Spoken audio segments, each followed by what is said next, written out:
You know, a lot of us are trapped in the simulation.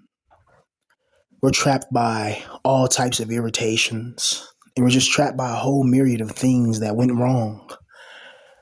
Whether it was the family we were born into, the mental degradation that we gradually face over these years of tears, and having all of our fears come upon us, there's something that just keeps maintaining itself in our lives, and that's the proliferation of obliteration.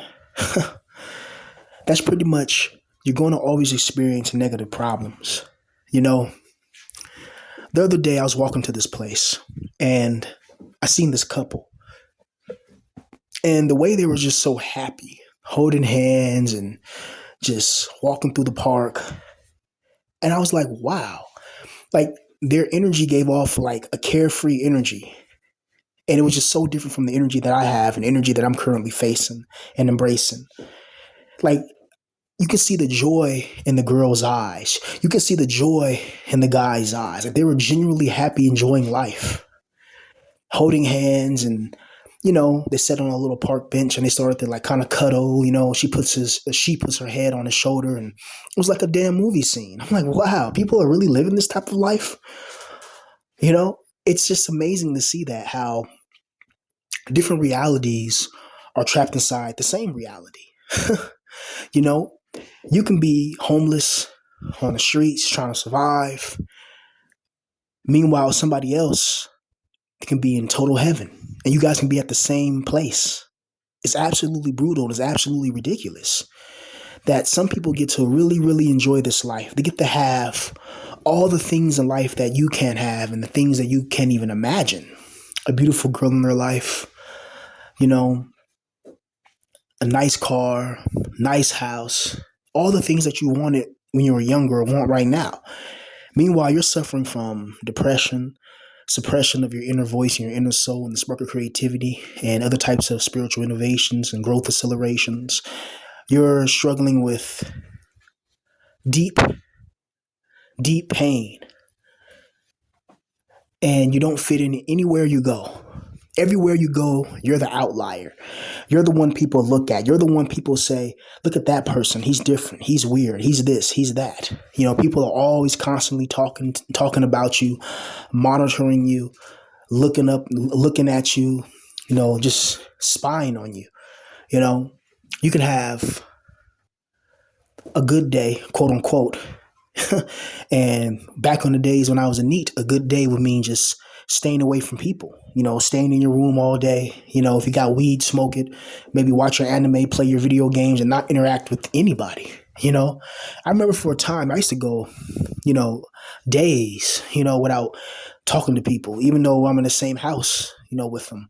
Or at least 3 or 4 days without even having no human contact. And you would think that would be bad.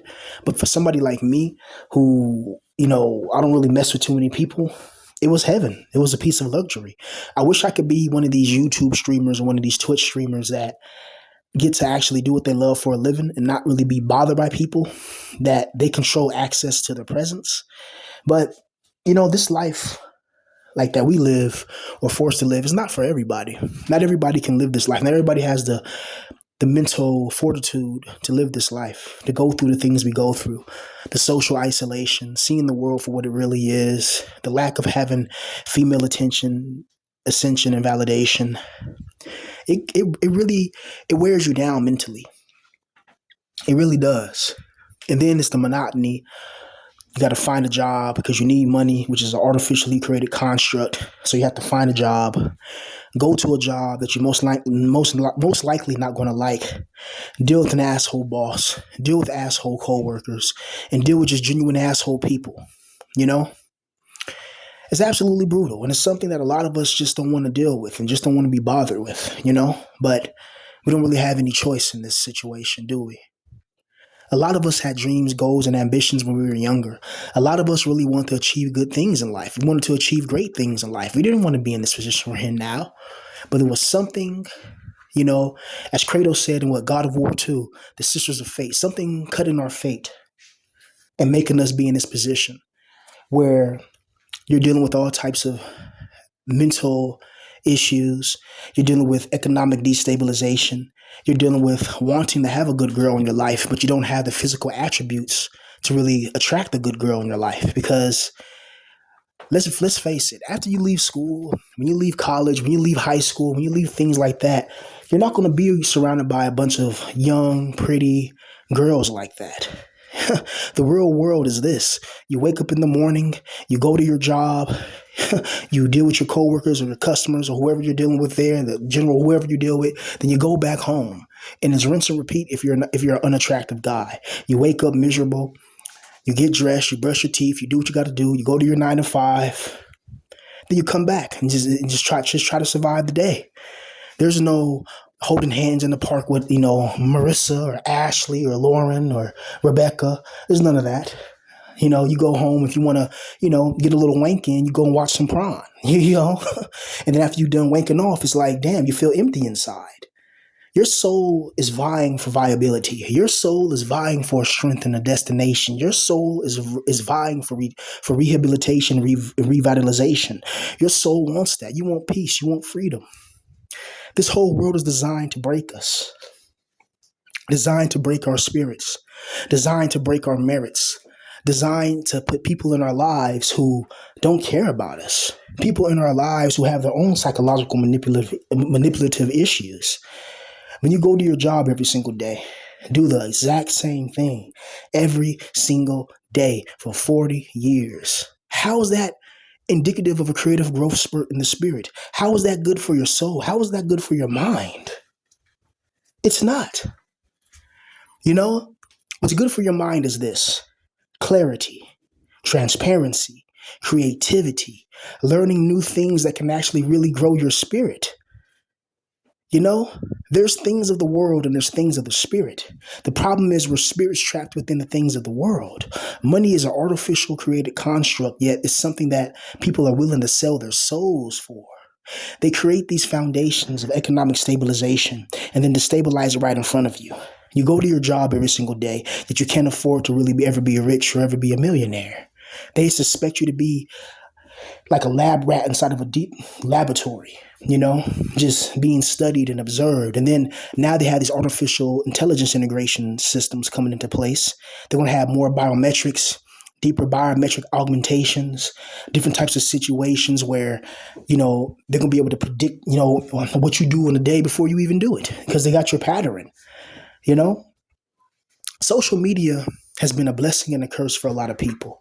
For me, it's been mostly a curse, honestly.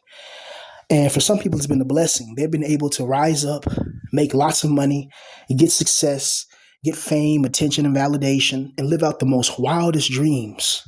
One of my favorite things to watch on YouTube is people's success stories. I love watching those. They're so inspirational. Even though, the chances of happening, for people in our position is not the highest, to put it mildly and to put it nicely. But for a lot of people, they have no true understanding, because most people are NPCs of what we're really trapped in. They think this is normal to be miserable all the time. It's normal to have deep rooted pain and agony and unresolved conflicts within the spirit, within the spirit in your soul. They think that's natural. It's not natural. When I seen that couple, the happy couple at that park, I was just like, wow, like this is absolutely freaking amazing what he's living. And she's just happy. You can tell that they're engaging in sexual alleviation frequently. You can tell that his confidence is up. And of course, the guy was, a Chad light, you know what I mean? Tall, muscular, all the fittings of somebody that can attract women easily. And she was pretty, cute, nice little booty on her, you know what I mean? Nice breastises, nice long hair, pretty green eye, all the whole shebang. She had it going on. But they seemed like they had no care in the world. They didn't have no type of issues. They didn't have no money issues. They didn't have no type of relationship issues. They seemed like they were just happy. I'm thinking that's crazy. You would think a good, loving creator will make it so everybody can experience that. Everybody can experience love and validation in any situation that we're facing and that we have to embrace in. But certain people are just given like easy mode in life. Other people are given, veteran mode, or, real survival for Resident Evil mode, or whatever mode, they're given Dark Souls 3 mode, or Dark Souls 2, or Dark Souls mode, or what's the other game? I can't think of it. Bloodborne. You're given the hardest mode in Bloodborne. I forgot the difficulty on that. But yeah, you're given those type of hard modes, And it sucks, man. But that's just the world we live in, man. This is a prison for siphoning off your energy. Just think about it. Think clearly, concisely. Think. Seriously, look at your life right now. And I want you to name three things that you're really happy about. Three. It could be something as simple as, watching your favorite anime from time to time. It could be something as simple as, looking at your favorite prawn girl, and wanking off to her. And it could be something as simple if you have a cat, dog, or a parakeet or a bird, whatever it is. You're happy for those things and creatures, right? But then those three things you're happy for is going to be drowned off by the 1,000 things that you're unhappy about. It could be your looks, your height, your lack of having female attention and validation. It could be your economic, deprivation that you're facing. It could be a whole myriad of things and trials and tribulations that you have to go through.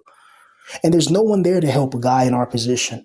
There's no button we can just magically press and boom, we're millionaires. Boom, we get all the pretty women. And boom, all the pain is gone.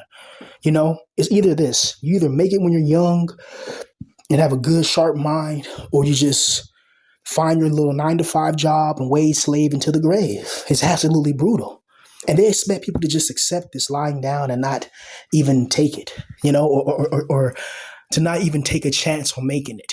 They expect you just to lie down and not take a chance on your dreams and ambitions. It's not normal for us to be miserable like this. This is, this has been indoctrinated by society for thousands of years. And we already know secret societies and the Jays and the people behind that, they want a population of obedient servants who serve them and serve their ambitions and their secret initiations.